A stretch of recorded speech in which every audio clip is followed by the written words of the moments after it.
Hello class 9। तो इस video में हम लोग डिस्कस करने वाले हैं न्यू एनसीईआरटी का चैप्टर 9, जो कि आपके सोशल साइंस का एक चैप्टर है और काफ़ी इंपॉर्टेंट है। ये सिविक्स का चैप्टर 9 है और हमारे चैप्टर का नाम है from the rulers to the ruled, मतलब शासक से शासित वर्ग तक के बारे में हम लोग पढ़ेंगे इसमें कि शासन किस प्रकार से होता है और किन पर होता है और जिन पर होता है उनका क्या भूमिका है।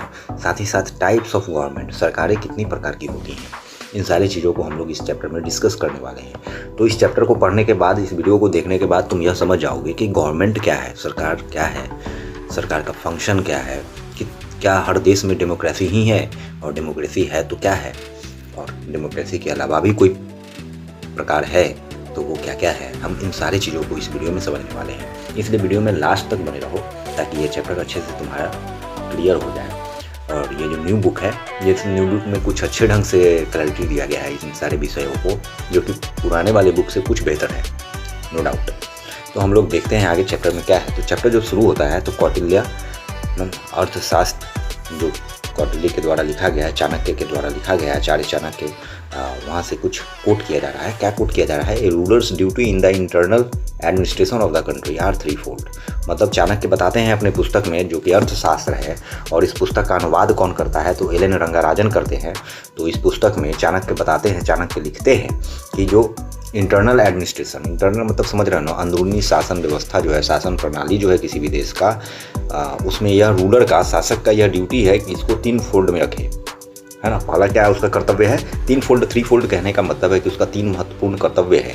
पहला है कि रक्षा करना, पालन करना, योगक्षेमा, ठीक है, बात समझ रहे हो, मतलब protection of the state from external aggression, मतलब जो देश है, जो राष्ट्र है, उसको बाहरी आक्रमण से बचाना, सुरक्षित रखना।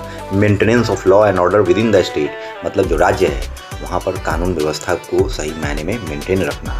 और safeguarding the welfare of the people, लोगों की भलाई को सुनिश्चित करना। ये 3 महत्वपूर्ण काम है जो बताया गया है रूलर का। किसके द्वारा बताया गया? तो कौटिल्य के द्वारा बताया गया, आचार्य चाणक्य के द्वारा बताया गया। किस पुस्तक में बताया गया? तो अर्थशास्त्र में बताया गया। और इस अर्थशास्त्र का ट्रांसलेशन किसने किया? तो एल एन रंगाराजन ने किया, क्योंकि उस भाषा में रहा होगा। इसको कॉमन पीपल के भाषा में कन्वर्ट करने का काम एल एन रंगाराजन करते हैं। आगे हम लोग चैप्टर में देखते हैं। ये तो हमारा ऐतिहासिक धरोहर है जो हम लोग जान पाए हैं। अब यहाँ पर देखो, ये जो नया पार्लियामेंट बनाया है ना, इसका पिक्चर दिया गया है, देख रहे हो, लैपटॉप वगैरह, कंप्यूटर वगैरह लगा हुआ है, आधुनिक है। आगे तुम देखोगे तो क्या क्या हम लोग इसमें पढ़ने वाले हैं। तो हम लोग पढ़ने वाले हैं what are the different types of government, where do government get their power from, मतलब सरकारों को ताकत कहाँ से मिलती है। How does a country's government interact with people, कैसे सरकारें जो है अपने लोगों से वार्तालाप करते हैं, कैसे उनके बातों को समझते हैं। वाई डज डेमोक्रेसी मैटर, और डेमोक्रेसी महत्वपूर्ण क्यों है। इन सारे चीज़ों को हम लोग इसमें जानेंगे। तो पहला कह रहा है व्हाट इज गवर्नमेंट, गवर्नमेंट क्या है, इसके फंक्शन क्या है, मतलब इसका कार्य क्या है। तो गवर्नमेंट कुछ नहीं, ग्रुप ऑफ पीपल है या ग्रुप ऑफ बॉडी है या सिंगल बॉडी है जो क्या करता है, एडमिनिस्ट्रेशन चलाने का काम करता है। मतलब एक लोग हो सकता है या लोगों का समूह है, क्योंकि एक लोग के लिए शासन चलाना अमूमन संभव नहीं है। तो कुछ ना कुछ लोगों का समूह होता है ना, जो जिसको हम लोग गवर्नमेंट बोलते हैं। और वो क्या करता है तो एडमिनिस्ट्रेशन को रन कराता है। जो भी शासन व्यवस्था है, कार्यप्रणाली है ना, किसी भी राष्ट्र के अंदर, उसको चलाने का काम ही गवर्नमेंट करता है। तो गवर्नमेंट क्या है? तो गवर्नमेंट कुछ नहीं, बॉडी या ग्रुप ऑफ बॉडी है जो एडमिनिस्ट्रेशन रन करता है किसी भी कंट्री का, किसी भी रीजन का, है ना। उसी को हम लोग क्या कहते हैं? गवर्नमेंट कहते हैं, सरकार कहते हैं। कह रहा है the government plays an important role in our lifes, मतलब अब यहाँ पर रोल के बारे में बता रहा है कि गवर्नमेंट की भूमिका क्या है, फंक्शन क्या है। तो पहला देखो, पहला कह रहा है maintaining law and order in the society, society में लॉ और ऑर्डर को मेंटेन करना। दूसरा कह रहा है पीस, स्टेबिलिटी, सिक्योरिटी, है ना, मतलब लोगों की सुरक्षा, शांति, व्यवस्था, स्थिरता मेंटेन रखना।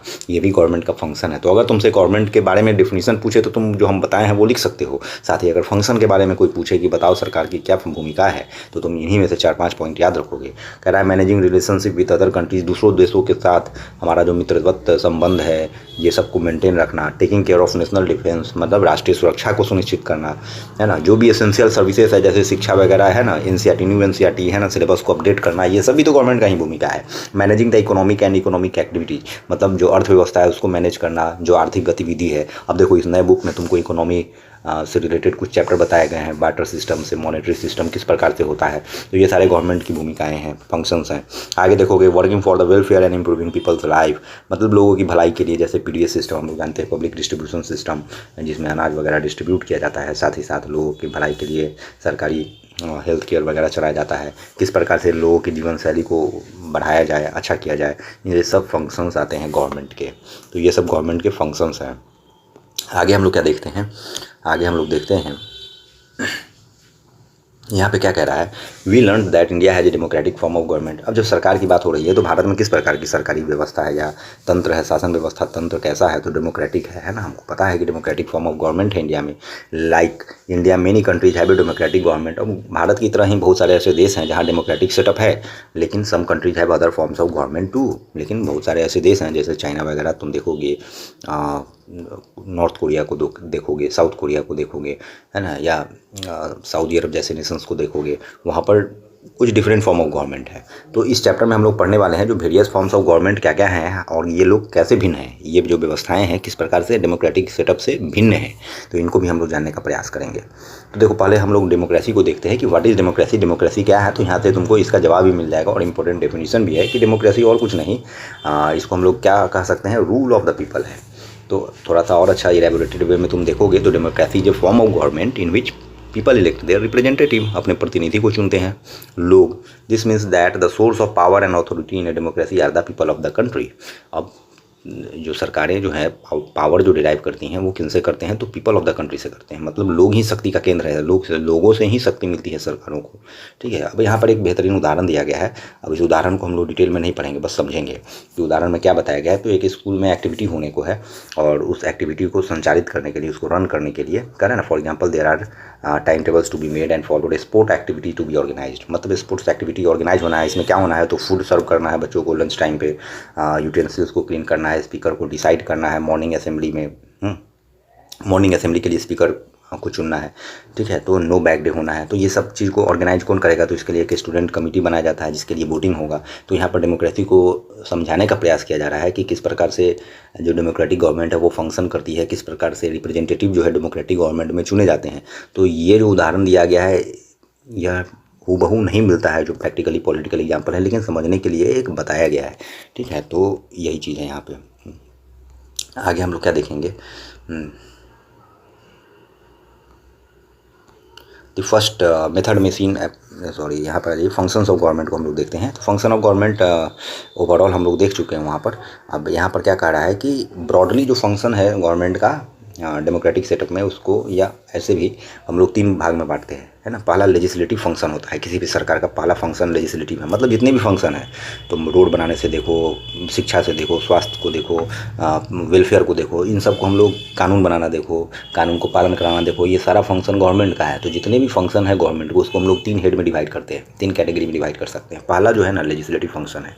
लेजिस्लेटिव फंक्शन क्या होता है, creation of rules is called the legislative function. मतलब इसमें कानून बनाया जाता है पार्लियामेंट से, या स्टेट असेंबली होता है, वहाँ पर बिल लाया जाता है, उस बिल को एक्ट में परिवर्तित किया जाता है, वोटिंग होता है, डिस्कशन होता है ना, उसके बाद वह कानून बनता है। तो ये पहला चीज़ है कि लेजिस्लेटिव फंक्शन होता है सरकार का।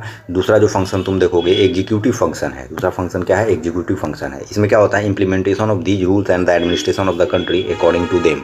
मतलब इसमें एग्जीक्यूटिव मतलब एग्जीक्यूशन मतलब लागू करना।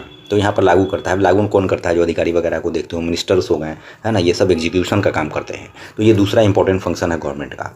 और तीसरा क्या है, judicial function. Finally ensuring that the rules are followed, it referred to a judicial function. अब जो नियम कानून कायदे बने हैं वो सही ढंग से लागू हो पा रहे हैं, नहीं हो पा रहे हैं, है ना, ये जुडिशियल फंक्शन हो गया। तो 3 हेड में हम लोग बांटते हैं सारे फंक्शंस को जो किसी भी देश में होते हैं। ठीक है, पहला लेजिस्लेटिव फंक्शन हो गया, एग्जीक्यूटिव फंक्शन हो गया और जुडिशियल फंक्शन हो गया, है ना। इसी को हम लोग लेजिस्लेचर, एग्जीक्यूटिव, जुडिशियरी बोलते थे, पहले पढ़ते थे। ठीक है, इसी को थोड़ा अच्छे ढंग से लिखने का प्रयास किया गया है। आगे देखोगे, democracy is defined as the rule of people, ये तो हम लोग जानते हैं। This means that similar to the third method of electing representative in a school, in a democracy the people select their representative. मतलब जो स्कूल का example हम लोग पढ़े कि स्कूल में स्टूडेंट कमेटी बनाया गया है जहाँ पर बच्चों को चुना गया उस कमेटी में वोटिंग के जरिए, उसी प्रकार से लोग वोट के जरिए अपने प्रतिनिधि को चुनते हैं। However not every country uses the same method for choosing the representative. लेकिन बात क्या है कि हर जगह यही मेथड नहीं यूज किया जाता है अपने प्रतिनिधियों को चुनने के लिए। अब यहाँ पर अब्राहम लिंकन के बारे में कह रहा है कि अब्राहम लिंकन ने US president in the late 19th century describe democracy as the government of the people, by the people, for the people. मतलब बहुत ही फेमस फ्रेज है ना, जो अब्राहम लिंकन के द्वारा दिया गया है। अब्राहम लिंकन कौन थे, तो यूएस के प्रेसिडेंट थे और बोलते हैं कि डेमोक्रेसी क्या है, डेमोक्रेसी जो government of people, by the people, for the people. ठीक है, और इसको लोग बराबर कोट भी करता है। ठीक है। कह रहा व्हाट मेक्स गवर्नमेंट डिफरेंट। अब तो डेमोक्रेसी के बारे में हम लोग जान गए कि डेमोक्रेसी क्या है, किस प्रकार से फंक्शन करता है। सरकारों की फंक्शंस को हम लोग कितने कैटेगरी में, 3 कैटेगरी में डिवाइड कर सकते हैं। तो अब हम लोग देख रहे हैं कि व्हाट मेक्स गवर्नमेंट्स डिफरेंट। तो जैसे हमारे यहाँ का गवर्नमेंट है, सऊदी अरब का गवर्नमेंट है, या अलग अलग जगहों का जो गवर्नमेंट है, उसमें बेसिक डिफरेंसेस क्या है। कह रहा है the government of any country evolve over time. धीरे धीरे गवर्नमेंट जो है ना, या शासन व्यवस्था जो है उन्नत होता जाता है धीरे धीरे। जैसे साइंस भी धीरे धीरे डेवलप होता है, तुम्हारा बुद्धि धीरे धीरे डेवलप होता है, उसी प्रकार जो शासन व्यवस्था है यह भी धीरे धीरे इवॉल्व करता है। Since countries have their own history, culture and inspirations, it is natural that governments of different countries are different. हर जगह का तौर तरीका, संस्कृति, सभ्यता, इतिहास है ना, इच्छाएँ अलग अलग हैं, इसलिए हर जगह शासन व्यवस्था आपको अलग अलग देखने को मिलेगा। वो वहाँ के लोगों की सोच पर निर्भर करता है। Let's look some aspects that can make one form the government different from another. अब हम लोग कुछ बिंदुओं पर चर्चा करेंगे जो एक शासन व्यवस्था को दूसरे शासन व्यवस्था से भिन्न बनाता है। की difference between governments. Who gets to decide what this is the government. Who gets to decide that this is the government. अब यह कौन निर्णय करता है कि यह सरकार है, यह ग्रुप ऑफ पीपल जो है, यह जो भी है, यह सरकार है। This is the most basic difference across many type of government. Who or what says that this is the government of our country, that is who or what gives the government its authority and power. तो हम लोग पढ़े हैं democracy में लोग से ही authority मिलता है, लोग से ही पावर मिलता है। For example in a democracy like India, it is the people of the country who decided and the source of authority, while in A theocracy the source of authority is religious beliefs and the head of. अब theocracy एक अलग व्यवस्था है, ठीक है, शासन व्यवस्था। जिस प्रकार से डेमोक्रेसी है उस प्रकार से थियोक्रेसी है। तो डेमोक्रेसी में हम लोग देखे हैं कि डेमोक्रेसी में कौन डिसाइड करता है कि यह सरकार है, या सरकार को पावर देता है, शक्ति देता है, तो लोग हैं, लोग वोट के जरिए करते हैं, डिसाइड करते हैं। लेकिन इसी प्रकार से अगर कोई देश है जहाँ थियोक्रेसी चल रहा है, शासन व्यवस्था थियोक्रेसी है, वहाँ पर सोर्स ऑफ अथॉरिटी क्या है, सोर्स ऑफ पावर क्या है, तो रिलीजियस बिलीफ्स हैं, जो धार्मिक मान्यताएं हैं, जो धार्मिक संस्थाएं हैं, है ना, उनका बोलबाला होता है। तो थियोक्रेसी और डेमोक्रेसी में आप देख रहे हैं कि ये कौन है जो डिसाइड कर रहा है कि यह सरकार है ना, सरकार किस तरह से काम कर रही है, तो ये लोग हैं, ठीक है, डेमोक्रेसी में। वहीं थियोक्रेसी में क्या है, तो रिलीजियस बिलीफ्स है, रिलीजियस इंस्टीट्यूशंस है। आगे कह रहा है how is the government formed. सरकारें किस प्रकार से बनाई जाती हैं। तो हम लोग जानते हैं कि डेमोक्रेटिक सेटअप में तुम देखोगे तो सरकारें किस प्रकार से बनाई जाती हैं। सम काइंड ऑफ इलेक्शन होता है, वोटिंग होता है ना, इसके जरिए। वाइल इन किंगडम्स, जहाँ पर किंगडम्स हैं, जो साम्राज्य है, राजघराने हैं, वहाँ पर राजा रानी जो बनते हैं वो हेरिडिटरी होते हैं। एक परिवार का जो सबसे बड़ा हुआ वही शासक बनता है। तो इस प्रकार से व्यवस्थाएँ चलती हैं, ठीक है। तो देख रहे हो कि अलग अलग गवर्नमेंट, मतलब अलग अलग फॉर्म ऑफ जो गवर्नमेंट है, डिफरेंट टाइप्स ऑफ गवर्नमेंट है, वहाँ पर जो सरकार का जो मुखिया है या जो सरकार बनता है वो डिफरेंट टाइप से बन रहा है। तो ये स्वाभाविक है। तो ये भी डिसाइड करता है कि किस प्रकार से एक फॉर्म ऑफ गवर्नमेंट दूसरे फॉर्म ऑफ गवर्नमेंट से डिफरेंट है, क्योंकि वहाँ पर जो सरकार को चुनने की प्रक्रिया है वो डिफरेंट हो सकती है। What are the different parts of the government and what do they do, है ना। अब सरकार का अलग अलग पार्ट क्या है, क्या क्या अंग है सरकार का, है ना, और वो किस प्रकार से फंक्शन करते हैं। तो any government has many parts and systems as these vary across different types of government. हर प्रकार की जो सरकारें हैं उसमें बहुत सारे तंत्र हैं जो उनको मदद करता है संचालन करने में, शासन व्यवस्था। लेकिन यह जो अंग है यह तुमको डिफरेंट देखने को मिलेगा। लेकिन ब्रॉडली हम लोग पढ़े हैं 3 प्रकार का फंक्शन है गवर्नमेंट का, लेजिस्लेटिव, एग्जीक्यूटिव और जुडिशियरी, है ना। Can be perform by totally independent bodies or by the same body. This system to decide how the government will work can be written down in the book of fundamental rules of the country called constitution. अब कह रहा है कि ये जो 3 organ है government के, legislature, executive, judiciary, या जो 3 फंक्शन है गवर्नमेंट के, लेजिस्लेचर, एग्जीक्यूटिव, जुडिशियरी, ये तीनों कोई एक बॉडी परफॉर्म करेगा या अलग अलग बॉडीज़ के लिए होंगे जो इंडिपेंडेंट होंगे, स्वतंत्र होंगे। ये सब एक कानूनी किताब जिसको हम लोग क्या बोलते हैं, कॉन्स्टिट्यूशन, वहाँ पर वर्णन होता है। तो आप देखेंगे कि अलग अलग जो फॉर्म ऑफ गवर्नमेंट है, जैसे डेमोक्रेसी में तुम देखोगे तो लेजिस्लेचर अलग है, एग्जीक्यूटिव अलग है, जुडिशियरी अलग है, तीनों इंडिपेंडेंट फंक्शन करता है, ठीक है। लेकिन तुम राजतंत्र में देखोगे, डिक्टेटरशिप में देखोगे तो एक ही बॉडी ये सारा पावर एक्सरसाइज करता है। तो यहाँ भी तुमको डिफरेंस देखने को मिल रहा है एक गवर्नमेंट का दूसरे गवर्नमेंट से, दूसरे फॉर्म ऑफ गवर्नमेंट से। तो ये सारा चीज़ है। आगे क्या देख रहे हो, what is the government working for, what goal is it trying to achieve. मतलब सरकार किस चीज़ के लिए काम कर रही है, वो क्या अचीव करना चाह रही है। तो government are design to work towards certain values and ideals, है ना। कुछ मूल्य है, कुछ आदर्श हैं, है ना, जिसको गवर्नमेंट अचीव करना चाहती है। Some governments like the government of India design to work towards equality and prosperity for all. अब भारत की सरकारों को तुम देखोगे तो ये प्रोस्पेरिटी लाना चाहती है, समृद्धता लाना चाहती है, समानता लाना चाहती है। लेकिन कुछ अलग, while some other governments may be designed only for the prosperity of some families और group। लेकिन कुछ प्रकार की सरकार व्यवस्थाओं को तुम देखोगे तो वहाँ पर जो सारा तंत्र है वो वर्क कर रहा है कुछ लोगों को है ना, समृद्ध बनाने के लिए, कुछ ग्रुप ऑफ पीपल को, कुछ फैमिलीज को समृद्ध बनाने के लिए। तो ये भी डिफरेंस है एक जो तुम देखते हो डिफरेंट फॉर्म ऑफ गवर्नमेंट में तुमको दिखता है। कह रहा है there are differences between different form of government based on these 4 major aspects. ये 4 जो पहलू अभी हम लोग डिस्कस किए हैं, इससे तुमको अंतर स्पष्ट हो गया होगा किस प्रकार से अलग अलग जो शासन व्यवस्थाएं हैं अलग अलग ढंग से फंक्शन करती है। But there could be other kind of differences, लेकिन इसके अलावा भी बहुत सारी डिफरेंसेस हैं जो तुम देखोगे। ठीक है, ये तो 4 महत्वपूर्ण डिफरेंसेस है जो तुमको बता दिया गया है। कितना बताया जाएगा एक चैप्टर में, इतना से तुम आइडिया लगा सकते हो, बाकी तुमको सोचने का काम है। कह रहा democratic governments around the world. तो अब हम लोग डेमोक्रेसी पर वापस फोकस करते हैं क्योंकि हमारे यहाँ तो डेमोक्रेटिक सेटअप है। तो डेमोक्रेटिक गवर्नमेंट का क्या स्थिति है हमारे दुनिया में, क्या सब जगह इंडिया जैसा ही व्यवस्था है या अलग अलग भी तरीका होता है, हम उन सब कुछ समझेंगे इसमें। कह रहा है डेमोक्रेसी जो है ना सबसे पॉपुलर फॉर्म ऑफ गवर्नमेंट है अभी मॉडर्न वर्ल्ड में, मतलब सबसे ज़्यादा देशों में डेमोक्रेसी ही फॉलो किया जा रहा है। लेकिन कहीं कहीं पर फॉर्म आपको डेमोक्रेसी का चेंज दिखेगा, वो भी हम लोग अभी इस चैप्टर में पढ़ने वाले हैं। कह रहा है there are different kinds of democratic government, है ना। अब कह रहा है सम फंडामेंटल प्रिंसिपल जो होता है किसी भी डेमोक्रेसी में। अब डेमोक्रेसी को इतना लोग क्यों पसंद कर रहे हैं, क्योंकि इसका जो कुछ उद्देश्य है, कुछ प्रिंसिपल है, कुछ बेसिक एलिमेंट है, वो इतना अच्छा है कि जो दूसरे फॉर्म ऑफ गवर्नमेंट में आपको देखने को नहीं मिलता है। इसलिए ज़्यादातर देश जो है डेमोक्रेसी को लगाते हैं। अब कह रहा है कि कुछ फंडामेंटल प्रिंसिपल है, तो पहला इक्वालिटी, समानता की बात करता है डेमोक्रेसी, जो कि अन्य फॉर्म ऑफ गवर्नमेंट में आपको देखने को नहीं मिलता है, जिसमें हर लोग को राइट है कि उनको साथ समान व्यवहार किया जाए, शिक्षा में, अलग अलग क्षेत्रों में, है ना, कानून के नज़र में वो बराबर होते हैं। तो ये इक्वालिटी पहला एस्पेक्ट है जो डेमोक्रेसी को खास बनाता है और ज़्यादातर देश इसको फॉलो करते हैं। फ्रीडम की बात करता है दूसरा, देखो फ्रीडम, हर सिटीजन को फ्रीडम है, वोट देने का अधिकार है, अपना चॉइस को फुलफिल करने का अधिकार है, अपने ओपिनियन को एक्सप्रेस करने, ओपिनियन मैंने उनका जो विचार है उसको एक्सप्रेस करने का अधिकार है। ये सब डेमोक्रेसी में ही देखने को मिलता है। कह रहा है रिप्रेजेंटेटिव पार्टिसिपेशन, मतलब that every person has a right to choose and elect their representative. हर लोग को अधिकार है कि वो अपने प्रतिनिधि को चुन सकता है, वोट कर सकता है। This is done through the process of election, और यह चुनने का जो प्रक्रिया है यह वोटिंग के जरिए होता है। अब इलेक्टेड जो रिप्रेजेंटेटिव होते हैं वही कानून बनाते हैं नया, है ना, व्यवस्था का संचालन करते हैं, शासन व्यवस्था का।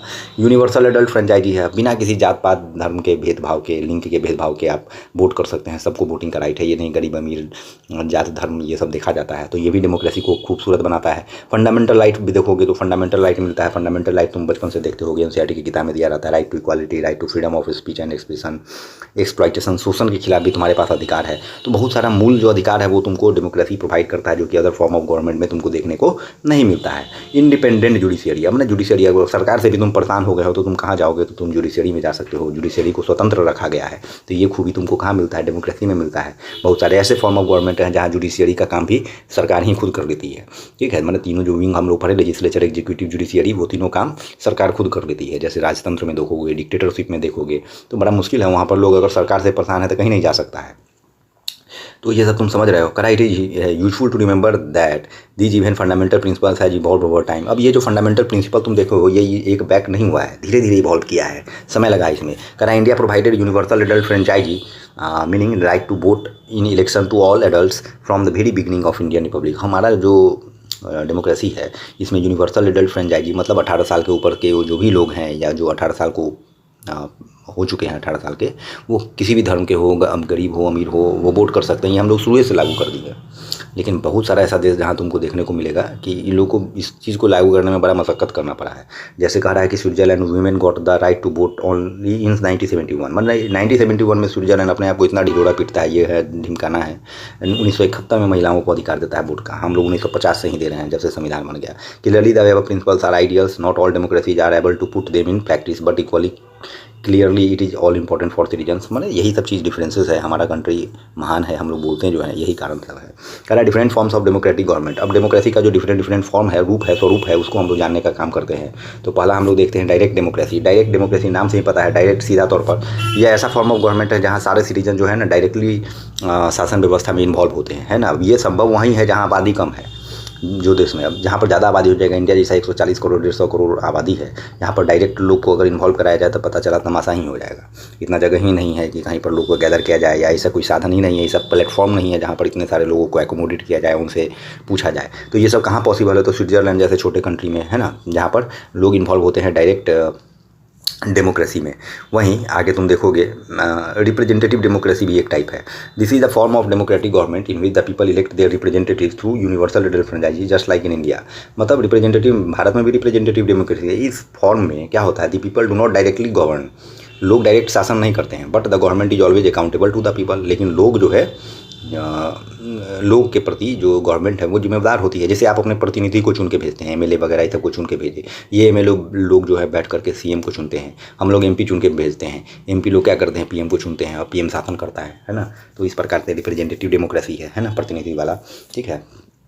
अब करा इलेक्शंस आर इंटीग्रल पार्ट है डेमोक्रेसी का, रिप्रेजेंटेटिव डेमोक्रेसी का, जिसके कारण लोग बदलाव लाते हैं, लोग नया सरकार बनाते हैं, ये सब करते हैं, है ना। To accomplish this election happen in regular and fixed interval of time. इसलिए डेमोक्रेसी में इलेक्शंस को जो है ना विशेष स्थान दिया गया है, रेगुलर होता है, फिक्स टाइम इंटरवल पर होता है। करा in India we have general election every 5 years, हमारे यहाँ हर 5 साल पर चुनाव होता है, लेकिन यूनाइटेड स्टेट में देखोगे तो 4 साल में ही चुनाव हो जाता है, ठीक है। हमारे यहाँ 5 साल में, अमेरिका में 4 साल में, ठीक है। अब देखो ये कुछ देश दिया गया है जहाँ पर डेमोक्रेसी कब एस्टैब्लिश हुआ है वो बता रहा है। यूएसए में 1787 में हो जा रहा है, देख रहा है कितना पुराना है। स्विट्जरलैंड को देखो 1848 में हो जा रहा है, लेकिन महिला को अधिकार कब दिया है हम लोग के बाद। इंडिया में देखो 1947 में होता है, जर्मनी में 1949 में डेमोक्रेसी आता है, कनाडा में 1964, नेपाल में 2008। तो इस प्रकार से तुम देख सकते हो कहाँ पर कितना पुराना डेमोक्रेसी है।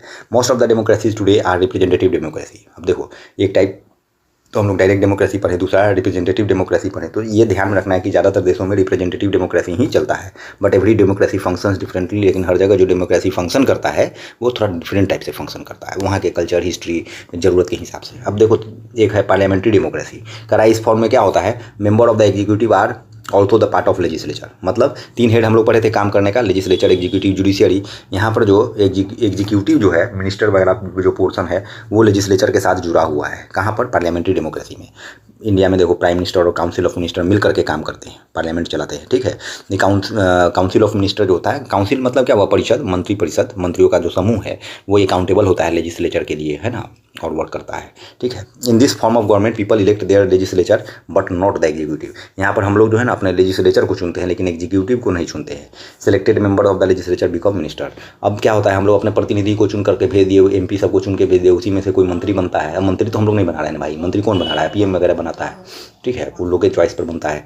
तो हम लोग डायरेक्टली अपने एग्जीक्यूटिव को नहीं चुनते हैं, है ना, लेकिन फंक्शन करता है वो हम लोग के प्रति जिम्मेवार है। अब जिम्मेदारी कितना निभाता है तो तुम पेपर में पढ़ते हो। अब आगे देखो प्रेसिडेंशियल डेमोक्रेसी के बारे में कि प्रेसिडेंशियल डेमोक्रेसी क्या है। तो ये भी एक फॉर्म ऑफ गवर्नमेंट है जहाँ executive works independently of the legislature. मतलब प्रेसिडेंशियल में क्या होता है, एग्जीक्यूटिव जो है ना लेजिस्लेचर से बेपरवाह है, कोई मतलब नहीं है, कोई जोड़ नहीं। The president is elected by the people. President चुनता है, डायरेक्ट लोग जो है प्रेसिडेंट को चुनते हैं, जैसे अमेरिका में देखोगे। The president does not need to have the confidence of the legislature. President को कोई मतलब नहीं है कि जो लेजिस्लेचर है उससे वो कॉन्फिडेंस मिले, ठीक है, उसको कॉन्फिडेंस मिले। In some countries like India, states within the country such as Rajasthan, Kerala have their own government but they are not completely independent, they are still govern by the larger national government. मतलब हमारे यहाँ देख तो राजस्थान, केरला ये सब में अपना state government है ना, फंक्शन करता है। बहुत सारा जो है सब्जेक्ट्स के बारे में हम लोग पढ़े थे, स्टेट सब्जेक्ट है, स्टेट लिस्ट है ना, जिस पर वो लोग काम करता है, लेकिन अल्टीमेटली वो लोग नेशनल गवर्नमेंट के अंदर आता है। The different form of democratic governments have different structure, है ना। अब आगे तुम लोग देखो क्या है कि what do this term mean. Executive का मतलब क्या होता है, तो एग्जीक्यूटिव क्या है, ऑर्गन है, अंग है सरकार का। एग्जीक्यूटिव क्या है, सरकार का एक अंग है जो रिस्पॉन्सिबल होता है कानून को लागू कराने में। But the process of its election is different in different countries. अब हम लोग देखें रिप्रेजेंटेटिव डेमोक्रेसी जो था वो और एग्जीक्यूटिव डेमोक्रेसी था, इन दोनों में अंतर था, सॉरी पार्लियामेंट्री डेमोक्रेसी, ठीक है। तो आगे देखिए यही दिया रहा है कि different form of democratic government, है ना। अब इंडिया में देखिए कर रहा है कि prime minister and the council of minister होता है एग्जीक्यूटिव में, है ना। तुमसे कोई पूछेगा कि एग्जीक्यूटिव में कौन कौन आता है इंडिया में, तो प्राइम मिनिस्टर आता है और मंत्री का परिषद जो है, मंत्री का जो ग्रुप है वो आता है। लेजिस्लेचर में कौन आता है, तो लोकसभा, राज्यसभा होता है। जुडिशियरी इंडिपेंडेंट है इन दोनों से। अमेरिका में देखिएगा तो अमेरिका में एग्जीक्यूशन का काम कौन करता है, प्रेसिडेंट करता है। प्रेसिडेंट चुनता है ये फॉरेन मिनिस्टर रहेगा, ये फलना रहेगा, ये फलना रहेगा, इस सब चीज़ के लिए प्रेसिडेंट रिस्पॉन्सिबल है। पावर इक्वल होता है अपर हाउस और लोअर हाउस में। अपर हाउस को सीनेट कहते हैं, है ना, लोअर हाउस को हाउस ऑफ रिप्रेजेंटेटिव कहते हैं। जुडिशरी देखोगे तो इंडिपेंडेंट है एग्जीक्यूटिव और लेजिस्लेचर से। साउथ कोरिया में देखोगे तो यहाँ भी हेड ऑफ जो गवर्नमेंट है, एग्जीक्यूशन का हेड जो है वो प्रेसिडेंट है, और यहाँ सिंगल हाउस है, याद रखिएगा साउथ कोरिया में। और जुडिशरी यहाँ भी इंडिपेंडेंट है, तो इस प्रकार से फंक्शन कर रहा है। तो डेमोक्रेसी है तो जुडिशरी इंडिपेंडेंट होना ही चाहिए। ऑस्ट्रेलिया में देखोगे तो यहाँ पर इंडिया जैसा सिस्टम है कि प्रेसिडेंट है, प्राइम मिनिस्टर है और काउंसिल ऑफ मिनिस्टर है। इक्वल पावर होता है अपर हाउस और लोअर हाउस को। जुडिशरी यहाँ भी इंडिपेंडेंट होता है। बात समझ रहे हो, ये हो गया। अब लेजिस्लेचर के बारे में कह रहा है। लेजिस्लेचर क्या है, बॉडी ऑफ द गवर्नमेंट जो कानून बनाता है। लेजिस्लेचर का काम ही है कानून बनाना। It is known by different name in different countries. करा इंडिया में इसको पार्लियामेंट कहते हैं, अमेरिका में इसको कांग्रेस कहते हैं, है ना। अलग अलग डेमोक्रेसी में इसका अलग अलग नाम है ना। बहुत सारे देशों में तुम देखोगे वहाँ डेमोक्रेसी में 2 हाउस है, 2 सदन है, एक अपर हाउस और एक लोअर हाउस, ठीक है। तो ये लेजिस्लेचर है, लेजिस्लेचर एल से लेजिस्लेचर, एल से लॉ, याद रखना। अपर हाउस और लोअर हाउस हम लोग जानते हैं ना, लोकसभा राज्यसभा होता है ना। दोनों के मेंबर्स को हम लोग क्या करते हैं, कहते हैं एमपी कहते हैं। इसका एक वीडियो डाला गया है, तुम देख सकते हो, ठीक है। करा in most countries lower house जो होता है डायरेक्टली वोटिंग के द्वारा चुना जाता है, जो एमपी होता है ना। और ये जनरली मोर पावरफुल होता है अपर हाउस से, ठीक है। अपर हाउस में ना इलेक्शन होता है या नॉमिनेशन से भी चुने जाते हैं, ठीक है। These houses are known by different name in different countries, है ना। हमारे यहाँ क्या कहा जाता है, अपर हाउस को राज्यसभा और लोअर हाउस को लोकसभा कहा जाता है। अब सेपरेशन ऑफ पावर कह रहा है 3 ऑर्गन जो होता है गवर्नमेंट का, लेजिस्लेचर, एग्जीक्यूटिव, जुडिशरी, जो इंडिपेंडेंटली वर्क करता है, दोनों एक दूसरे से अलग है ना। और do not interfere in each others function, एक दूसरे के काम में हस्तक्षेप नहीं करने का काम करता है, ठीक है। ये तीनों लेजिस्लेचर, एग्जीक्यूटिव, जुडिशरी। करा the exercise must have given you an understand, ये हटा, ये इंपॉर्टेंट नहीं है। ए पिक इनटू हिस्ट्री, अब हिस्ट्री में हम थोड़ा जाते हैं। करा अर्ली रिपब्लिक, शुरुआती दौर में जो ये रिपब्लिक्स थे कैसे थे, तो करा रिपब्लिक क्या है, तो Republic is a form of government in which the head of state is elected and is not a hereditary monarch. Republic वैसा शासन व्यवस्था है, सरकार का वैसा रूप है जिसमें जो शासक होता है वो वोट के द्वारा चुना जाता है, चुने हुए होते हैं, वोट हो या ना हो, इलेक्टेड होते हैं, ठीक है। हेरिडिटरी नहीं होते, हेरिडिटरी माने वंशानुगत नहीं है, ये नहीं कि किसी का पिता गुजरा तो उसका बड़ा बेटा बन गया, फिर वो मरा तो उसका बड़ा बेटा बन गया, ऐसा नहीं है। तो हमारे यहाँ इतिहास में ऐसा देखने को मिलता है। तो बहुत पहले जब इतिहास तुम पढ़ोगे तो महाजनपद वाला पीरियड पढ़ोगे, जब महाजनपद में बटा हुआ था हमारा देश, स्टेट में नहीं बटा हुआ था, तो देखोगे वज्जी के बारे में आता है जिसमें लिच्छवी क्लैन है ना। तो यहाँ पर वोटिंग के द्वारा चुने जाते थे, जो की डिसीजंस थे वो ये लेते थे। तो लिच्छवी जो है ना ओल्डेस्ट गणराज्य माना जाता है ना। रिपब्लिक माने गणराज्य कहो, ठीक है, गणतंत्र है ना। तो ओल्डेस्ट गणतंत्र में लिच्छवी आता है दुनिया में। हमसे पहले ग्रीक वगैरह का नाम ये लोग डालते हैं, वेस्टर्न एजुकेशनिस्ट, लेकिन उनसे पहले हम लोग के यहाँ था यह व्यवस्था। दूसरा चोला एम्पायर के बारे में देता है कि चोला के उत्तर में रूल इंस्क्रिप्शन में मिलता है यह, है ना। इंस्क्रिप्शन मतलब जो दीवाल उवाल पर या अलग अलग जगहों पर लिखा हुआ अवशेष तुमको मिलेगा, जिसमें बताता है कि Tamil Nadu which provides detail about election of member in village sabha, है ना। लोकल एडमिनिस्ट्रेशन बॉडी में इलेक्शन हो रहा था जिसके द्वारा सदस्यों को चुना जाता था और वो वहाँ के स्थानीय व्यवस्था को देखते थे। तो इस प्रकार से आप देख सकते हैं कि इलेक्शन वगैरह हमारे लिए नया नहीं है, बहुत पहले से हम लोग इसमें जुड़े हुए हैं। मॉडर्न टाइम में आप देखेंगे तो जो अभी क्या है, जो किताब वगैरह हम लोग पढ़ते हैं उसमें रोम और ग्रीस का नाम आता है, जहाँ पर रिपब्लिक देखने को मिलता है। और ये लोग कहता है, दावा ठोकता है कि रोम और ग्रीस में ही सबसे पुराना आपको रिपब्लिक देखने को मिलता है, ठीक है। तो आगे देखिए अदर फॉर्म्स ऑफ गवर्नमेंट के बारे में बात कर रहा है। तो मोनार्की एक डिफरेंट फॉर्म ऑफ गवर्नमेंट है। तो मोनार्की में आप जानते हैं कि सब कुछ क्या होता है, हेरिडिटरी होता है। और लेजिस्लेचर, एग्जीक्यूटिव, जुडिशियरी तीनों जो है एक ही व्यक्ति के हाथ में रहता है, तीनों फंक्शन, लेजिस्लेचर, एग्जीक्यूटिव और जुडिशियरी। तो इसी टाइप के व्यवस्था को हम लोग कहते हैं absolute power. Absolute power, absolute power मतलब कंप्लीट पावर जो है एक व्यक्ति के हाथ में आ जाता है। तो जनरली आपको यही देखने को मिलता है राजतंत्र में। कहीं कहीं पर दिखाने के लिए आपको, जैसे सऊदी अरब वगैरह जैसा जगह पर देखेंगे तो दिखाने के लिए आपको जुडिशरी का एक अलग बना दिया गया है, लेकिन अल्टीमेटली उन लोगों को राजा को प्लीज करना है, राजा को खुश करना है। बात समझ रहे हैं। तो ये हम लोग देख रहे हैं मोनार्की फॉर्म ऑफ गवर्नमेंट। तो यहाँ पर लोग बदल नहीं सकता है शासन व्यवस्था को, है ना, चला रहेगा, वंशानुगत है। आगे आप देखेंगे मोनार्कीज टुडे, आज के डेट में मोनार्कीज के बारे में तो कह रहा है monarchy type of government that is ruled by monarch, है ना, राजा के द्वारा या रानी के द्वारा शासन किया जाता है ना। एब्सोल्यूट मोनार्की हो गया, है ना। एब्सोल्यूट मोनार्की मतलब सारा पावर राजा के हाथ में है ना, लॉ बनाने से लेकर के लॉ को लागू कराना, हर चीज़ का। अब कॉन्स्टिट्यूशनल मोनार्की भी देखने को मिलता है। तो ब्रिटेन जैसा जगह पर मोनार्की को सस्टेन कराने के लिए कि रहे एक धरोहर है देश का, तो इसको भी रख दिया गया है। तो शपथ ग्रहण समारोह जिस प्रकार से हमारे यहाँ राष्ट्रपति करते हैं, है ना, वहाँ करते हैं, तो उसको थोड़ा लिमिटेड रखा गया है राजतंत्र, राज व्यवस्था को, राज परिवार को, है ना। उनके डायरेक्ट हस्तक्षेप नहीं है शासन व्यवस्था में, लेकिन उनको जीवित रखा गया है, बचा के रखा गया है, कुछ न कुछ अधिकार, विशेषाधिकार दिया गया है उनको। तो इसको हम लोग कह सकते हैं ये कॉन्स्टिट्यूशनल मोनार्की है। बात समझ रहे हैं।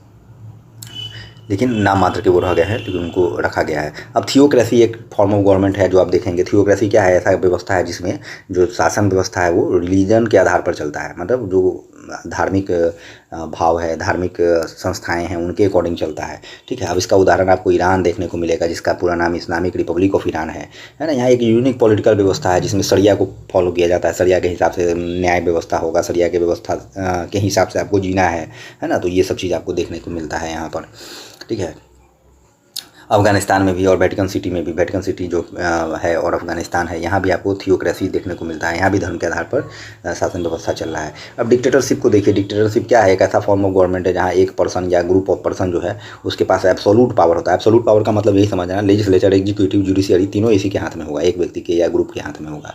They do not have any limits impose on them by constitution. ये लोग कॉन्स्टिट्यूशन से ऊपर है ना, राजतंत्र भी और ये डिक्टेटरशिप भी, तो कॉन्स्टिट्यूशन का कोई बस नहीं चलता है। तो सबसे बड़ा जो डिक्टेटर है ना, देख दो का नाम आता है, सबसे बड़ा नाम आता है हिटलर का, एडोल्फ हिटलर, जो कि चांसलर था जर्मनी का 1933 में।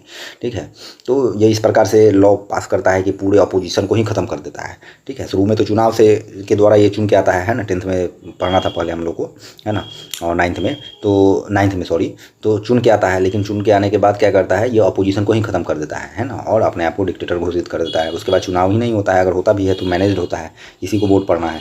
ठीक है, इसी प्रकार से तुम आगे देखोगे तो हिटलर के कारण आप देखते हैं इसका मन बढ़ गया तो वर्ल्ड वार 2 हो जाता है, ये होता है। हालांकि डिटेल में पढ़ोगे तो बहुत सारा कहानियाँ हैं इसके पीछे।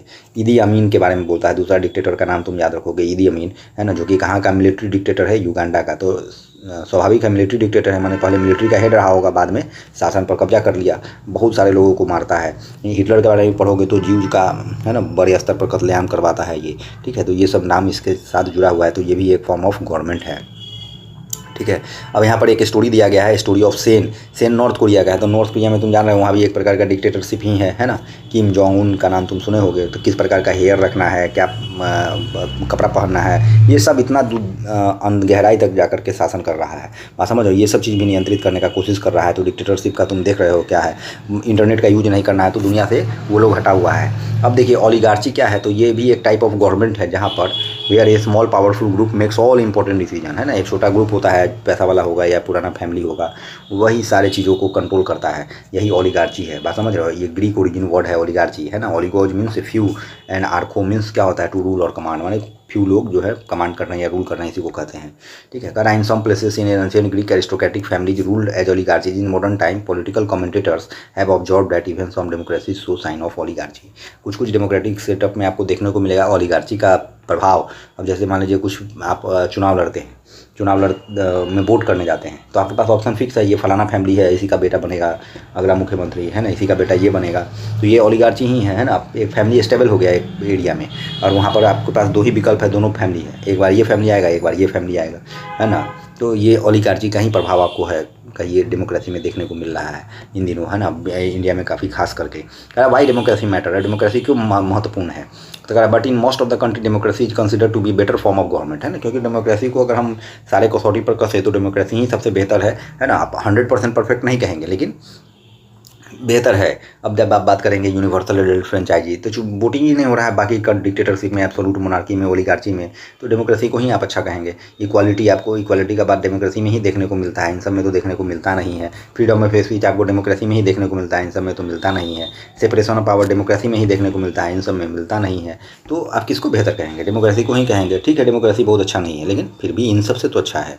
ठीक है, इसलिए डेमोक्रेसी को ही ज़्यादातर देश लागू कराते हैं अपने यहाँ। करा in a democratic government the people choose their government, the government is accountable for protecting rights of people. तो ये सब फंक्शन में हम लोग पढ़ चुके हैं, है ना, उतनी चीज़ों को ये कर रहा है। ठीक है, तो ये था हमारा चैप्टर, ये जो पहला चैप्टर है रूलर्स, ठीक है, और किन पर शासन हो रहा है, types of government. I hope कि वीडियो पसंद आया होगा। वीडियो पसंद आया है तो लाइक शेयर सब्सक्राइब जरूर करो। Thank you.